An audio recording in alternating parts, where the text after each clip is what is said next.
animals. We are going to talk about the octopus. I really think they are amazing because they are so smart and masters of camouflage. So I think this is a really fun animal to talk about. They have donut brains. And we're going to watch some really cool videos about them too. Yes. Well, we got work to get done. What is the plural form of octopus? Octopi. Octopi. You're still Alright, so today we're talking about the cephalopods. Cephalopods include the nautilus, squid, octopus, and the cuttlefish. They are bilaterally symmetric, and cepha means head and poda means foot, so that means they are head foot. They have a prominent head and then arms and tentacles, which is the modified foot. Many of them do squirt ink as a defense, and they can move very fast. Some of them over 20 miles per hour due to jet propulsion. So they squirt water, and the water makes them move very quickly. John, you jamming or what, cuz?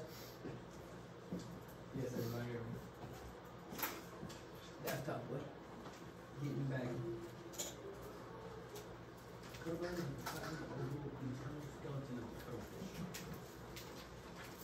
I think I closed my Christmas lights in the day. Huh? Oh well, 7th hour. I'm late to close them now. No, you're going. You have a couple. Yes,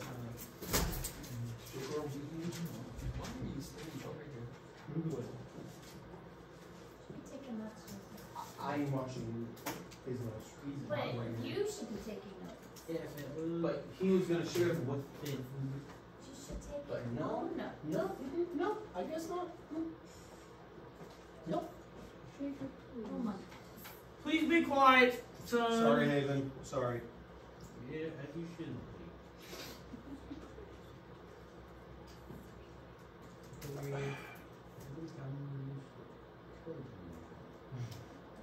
What did you say? What it was?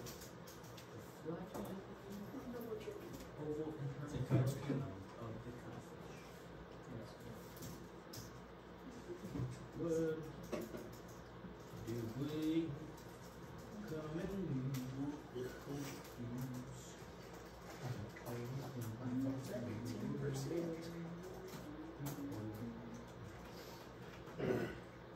calcium-rich dietary supplements for caged birds, chinchillas, pond crabs, reptiles, shrimp, and snails.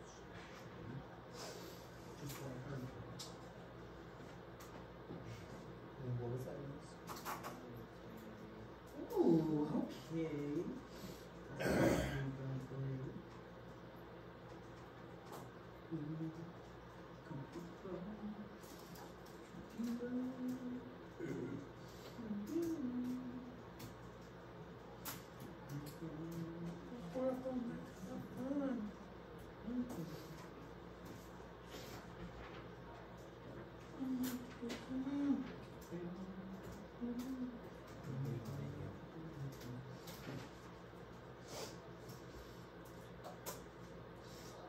like that. Alright, so here are the ones you're responsible for. Again, these pictures are in Google Classroom. Any of these pictures you would need to identify for the test. The cuttlefish is in the same group as the cephalopods. Now, it looks kind of like a squid. They are really good at camouflaging too. I saw this video once of a cuttlefish that one side, like it was trying to mate with a female, and it had pretty coloration on one side, and then a male came up on the other side. So it actually split the colors on its body. And one side of its body, it had bright white warning coloration, and on the other side, it was a pretty color for the female. And he managed to keep his body color split, even though they were moving around. And he always only showed the pretty colors to the female and the white color to the male. And even when it was reversed, like the female swam to the other side, he switched his colors and flip-flopped them. I've never been able to find that video again, even though I keep looking for it. If I ever find that video, I'll show it to you. But cuttlefish are amazing at camouflage. And we'll watch some videos of cuttlefish camouflage. well. The giant squid, they're pretty amazing. They have the largest eye of any animal in the animal kingdom. It's about the size of a plate. So if you get like a plate at dinner, that's the size of a giant squid eye. Now there's not a lot known about giant squids because they live in the deep ocean. What is known about them is mostly because of whales that dive down deep and eat them, and then the whales come back to the surface, and the suckers on the squids leave marks on the whales. And sometimes the whale's stomachs, like if a whale dies, their giant squid is found inside the whale's stomach. So there's a little bit known about the giant squid, but not a lot. We've got the logolo squid, the nautilus, and then this is the flying squid. Hey, video off while I'm talking. Come on, guys. Video off while I'm talking. Oh, I'm sorry. Couldn't hear you. I want to talk. Well, yes, and that's why. Hey, kick him out. The flying squid, do you think it really flies? Sorry. It glides. It doesn't really fly, it glides. It jumps out of the water, spreads its tentacles, spreads its fin, so that it's gliding. Blue-ringed octopus. What's so cool about that one? Poisonous. So, Venomous, technically, but yes. Oh my lord. Highly toxic. What's the difference between poisonous and venomous? Great question, but what is the difference? If you were here last night, you know, but I was doing other things. Close. Matt, what's the difference? Venomous means they bite you, you die. Poisonous means you eat it, you die. Alfred, Poison is swallowed, venom injected. Poison swallowed, venom injected. So you're right, you're on the right track. Yeah, so venom injected, poison swallowed. So blue-ringed octopus is if you, it somehow has to like inject you with it, and then you die. So if you're just touching it, you're okay, but if you get like injected with it, then that's when you're in danger.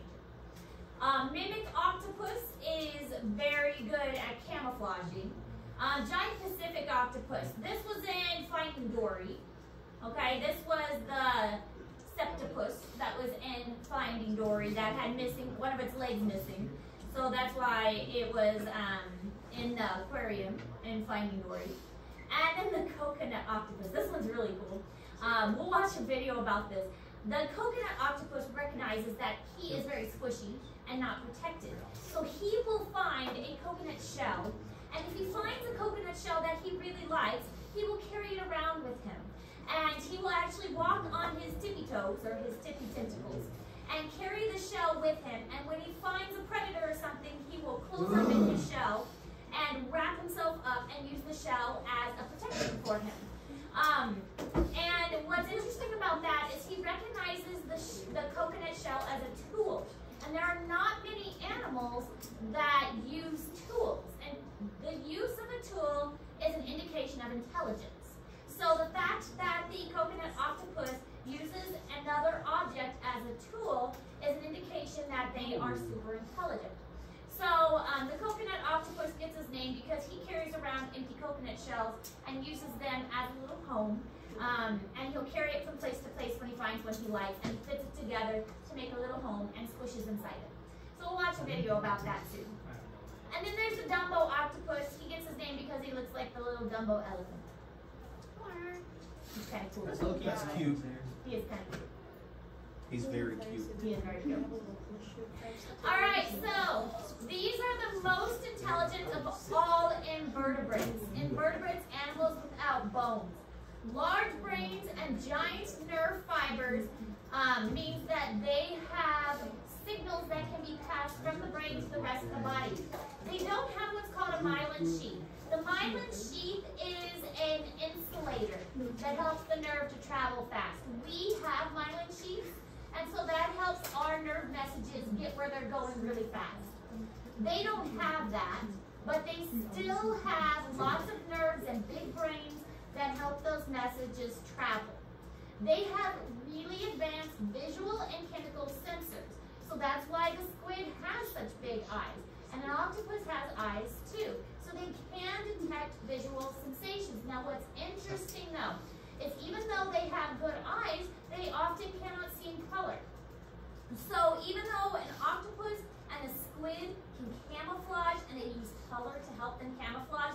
colorblind and they can't sense in color.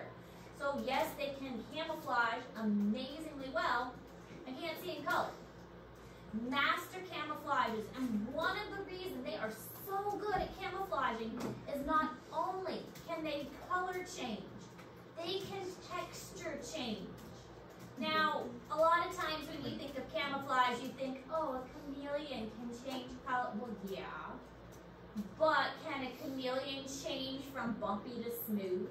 Can a chameleon make itself change, like its tail change from a tree branch to a leaf shape?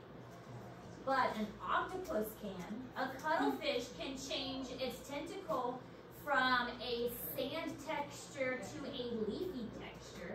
And that's what makes the octopus and the cuttlefish so amazing. Not only can they change their color, they can change their shape. They can change from bumpy sand to a smooth leaf. They can change their texture and their shape to completely blend in. And part of that is because of their specialized cells, which are called chromatophores, which you guys have been learning about in your cephalopod research. The chromatophore is a color pigment cell that expands and contracts to produce patterns. So these chromatophores have specialized pigment that get bigger and smaller to produce different colors. So as it gets bigger or as it gets smaller, it can change the color of the cephalopod. So they have control over this. If they want to change one color, then they increase the size. If they want to change a different color, then they make the size smaller. And by controlling this, they can actively change what color they are to better match their surroundings. Pretty impressive. And again, we're going to watch a couple videos that show this actually happening. Where's Jamie Dollar today? He's outside. He showed up on his minutes. I don't know where he's at, but it says he's outside. He's at the crib, I heard. Shoot. I don't know What are you where doing? he's at. It just says he's outside. What are you doing, Haven? Yeah, bro, that's great. Hey, do we got the Drakey on him?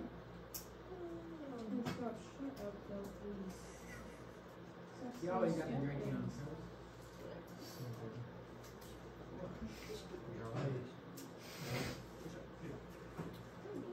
Facebook cheek.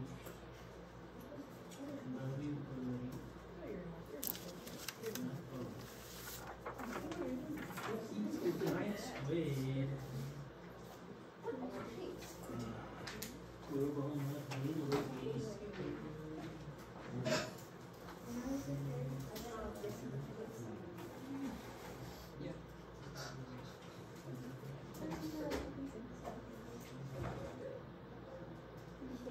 Sperm whales. Ah, sperm. John, what's so funny, bro? You listening to Kevin Hart or But something? it's still funny.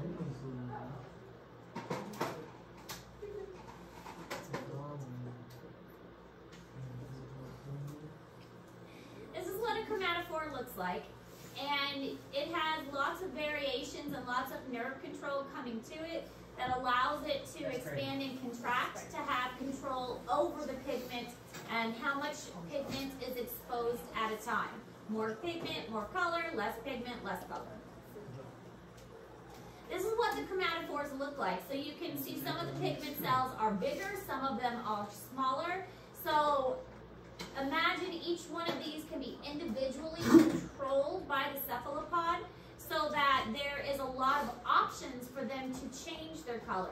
The video that we're going to watch in a little bit shows these moving under the microscope and how they can move individually.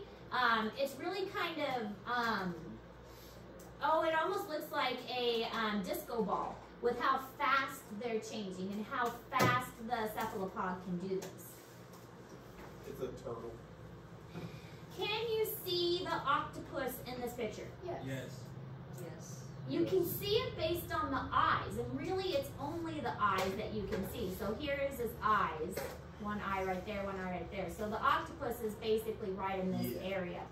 But it's very difficult to spot him because not only has he matched his color really well, but his texture is bumpy too. His color is exactly the same as what's around him, and his texture looks almost exactly like the sand. I mean, if you took away his eyes and covered that up, he'd be very difficult to spot. His eyes are really the only thing giving him away. Now this is an interesting video which we will watch, but this actually created a lot of hype in the scientific community. It was an octopus that a diver was following, and It was. is it Hey, your phone's ringing. That's not. Oh, it's still going. so quiet? I can never hear it. Turn it up. I tried turning it up, didn't help. Then it's gone. I called him back. I don't know who it was. And? So the octopus was on this little coral right here, and you can't see it, but then over a series of time, he went from camouflage to this warning coloration, and it happened super quickly. Then he promptly squirted ink at the diver and ran away. But the fact that he changed from not being seen to the warning coloration in a matter of seconds was really impressive, and something that hadn't been videotaped before. And they were able to dissect it frame by frame and see the process actually happening. So this was a major discovery for the divers and scientists at the time to see a cephalopod do something this dramatic. It's okay. If you just called, I'm sorry. I was at the back of the room and I didn't hear. I'm sorry. I No, forgot you're my okay. name answer too. Okay.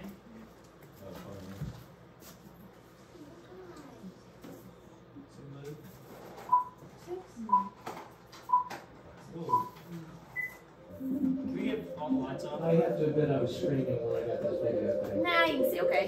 What makes a marine biologist scream?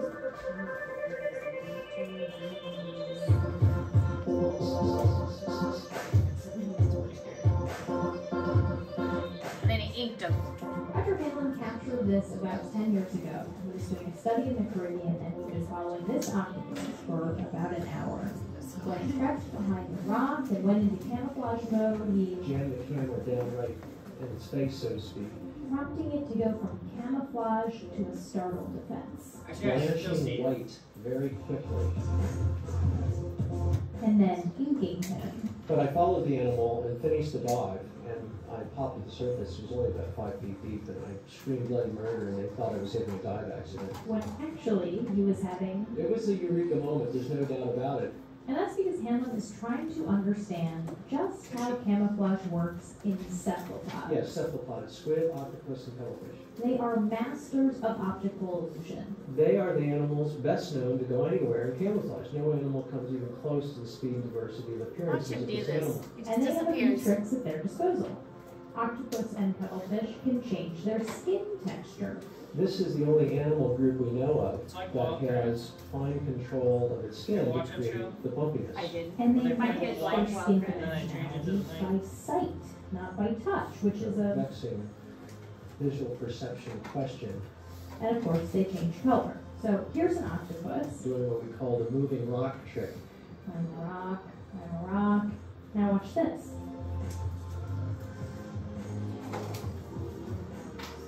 So the amazing thing is that these animals are colorblind, yet they are capable of creating color-matched patterns. But we don't know how. But of course I would like to. And one way he's studying this is by looking closely at squid skin. That's what you're seeing here. These are super close-up images of live, unanesthetized squid. And those dots of pigment are called chromatophores. They come in 3 colors. Yellow, red, and brown, but there are reflectors under the pigments, and the reflectors produce the short waves, the blues and the greens. And as you can see, the chromatophores can change shape to change the predominant skin color. Each one of those little spots on there can expand up to 15 times its diameter. And these chromatophores seem to be twitching all the time. They camouflage all night long. They don't sleep as far as we know. That's because cephalopods, with their squishy bodies, rely on camouflage as their main protection from predators. But of course, camouflage is not just color, it's also pattern. This is one of Hanlon's major hypotheses. We found only 3 to 4 basic pattern templates that they use to achieve all this camouflage. So there's uniform, By uniform, we mean that there's little or no contrast in the pattern. there's model, Mottle is small-scale light dark splotches and disruptive. And the idea there is, to interfere with the recognition of what the animal is. in some lab studies, Hanlon says that the animals flash particular patterns based on a few visual cues they encounter in the environment. Hanlon wouldn't call it reflex because so much visual analysis is involved. But it is very fast. The color and pattern changes in less than a second. But just why these patterns work is still kind of a mystery. Let's take the octopus video again. Hanlon analyzed this video frame by frame, but he can't tell you why you don't see the animal. We can't I can see it, find it's right any there. true statistical Can't see matches, whether it's brightness, see it? color, Right there. to an animal in the background. So camouflage is not looking exactly like the background. Camouflage just means fooling whatever's looking at you, which suggests Now We're, you can see it. behind the 8 ball, as it were, if we think the world looks like how we see it. There's much more information there, and other animals see it very differently. for Science Friday, I'm Flora Wilson.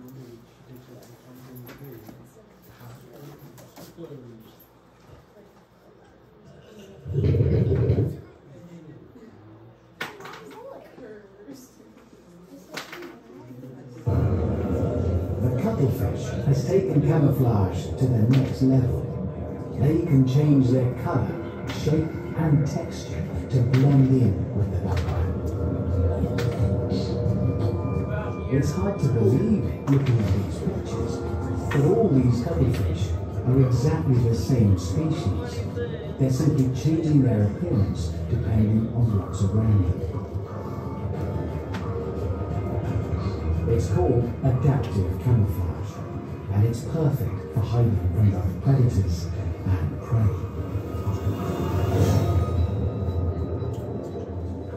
But can the cuttlefish adapt to anything? Really, you must applaud the cuttlefish for its amazing ability to blend into its surroundings.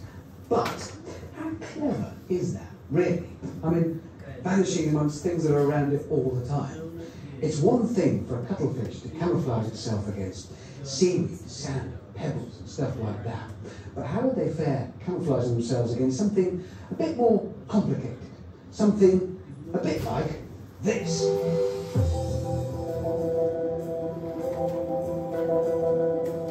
Yeah, I know it's hardly grand designs, but I've gone for this rather lurid decor for good reason. I want to see how the cuttlefish tackles something a bit more challenging. So I've chosen stripes, chessboard, and some old-style chintz. Okay, time to see how they cope. Let's get our cuttlefish settled in and dim down the lights.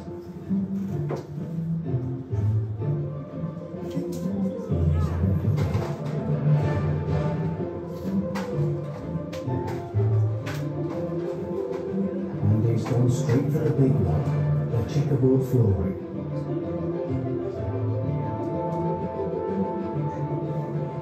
And amazingly, I think he's having a crack at it. There's definitely the beginnings of a checkerboard there.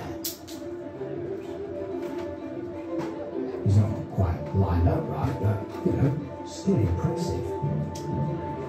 Right, what next? Zebra skin rug. Now he's improvising. Let's get him back to the task in hand. Now that's more like it. He's blending into the shoes on a treat. But notice one thing. He's not camouflaged with what he can see in front of him.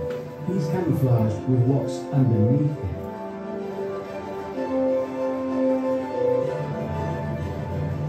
So it's impressive That's because the video I attached.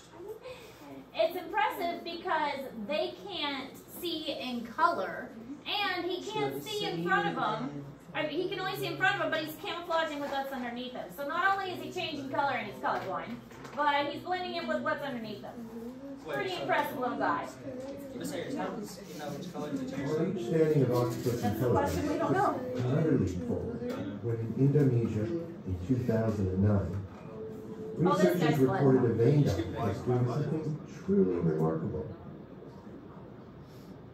It was a discovery that would put our understanding of the octopus onto a new level of sentience, occupied by only a few species of mammals. Living on the sand flats, there are very few places. This is the coconut This one. octopus has a unique solution to the problem. Go find a coconut. Is this the coconut? This is the It coconut carries one. half a coconut shell with it. Then go carry it. On his tippy toes. But it needs to find something else to complete the set. 2 coconut halves, Now he's gonna make a little house. a perfect shelter. Wow. See? What is That's remarkable smart. about this discovery is how the octopus dismantles its home. You go carry it now. Carries it around. Yeah, because that's a great home.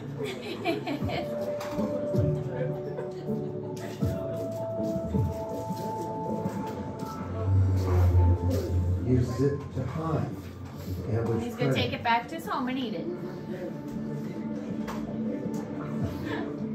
And now, it's putting it back together again. This octopus is thinking ahead. This is real flexibility. The octopus has to anticipate to carry that awkward object around, and then correctly assemble the separate parts to create a single MDA or 12, is this functioning good? tool. And less than 1% of all animals have ever been seen to use tools. It's a turtle fish. Isn't that funny? Anybody need any more? Alright. So this is just comparing a human eye versus an octopus eye. First of all, look how similar they are. And secondly, look at the nerve that is coming off of them. Their eyes look almost exactly the same as ours, with the difference is the nerve coming off. We have just a tiny nerve. Their nerve is huge. So you can imagine that the sensory information that they are getting out of their eye is a lot more than the sensory information that we are getting out of our eye. So they have to be receiving a lot of visual information in order to make this camouflaging work for them. You don't have to write that down, but it just kind of gives you an idea of how their sensory information is working. All right, so that's all the notes we're taking today. I think we'll watch a couple more videos next class on Tuesday, but we are having a new assignment. We are not going to be able to dissect a bivalve. A what? Bivalve. But I wasn't here the first semester. This was literally this semester. I know. A couple days ago, you're right. There's no phenomenon. A couple days ago.